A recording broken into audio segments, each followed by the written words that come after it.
Okay, di Malaysia, heart attack masih lagi nombor 1. You kalau tak kena heart attack, you tak faham. Tetapi yang kena kanser macam mana pula cerita? Dah mula banyak sekarang ni. Ramai berleluasa. Kanser, high blood, diabetes. You bayangkan kalau you ambil satu je penyakit. Pilih satu tengok. Kalau kita kena, baru kita faham. Tapi yang kena ataupun yang belum kena, maksudnya untuk menghindar daripada kena, elok tak kalau kita belajar sesuatu? Ada jawapan, iaitu hilangkan inflamasi dulu dalam badan. Ini adalah punca yang 99% penyakit adalah inflamasi. Dan inflamasi ni boleh bermula daripada makanan, tak exercise, tak cukup tidur, macam-macam lah. Pola hidup kita tu kadang-kadang merepek dengan stres lagi.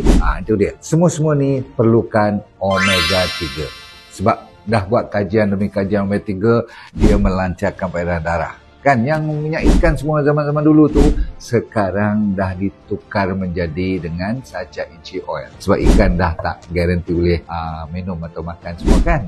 So kita dah keluarkan jawapannya sacha inchi oil. Dulu kita mulakan dengan DND 369 sacha inchi oil ni dah boleh dah. Tapi kita upgrade dia lagi dengan sacha inchi oil. Ni ada yang 30 biji, 60 biji sebab yelah semua orang kadang-kadang nak cuba dulu kan. InsyaAllah perkataannya ialah dia membantu jantung, otak dan perjalanan darah. Apa lagi nak?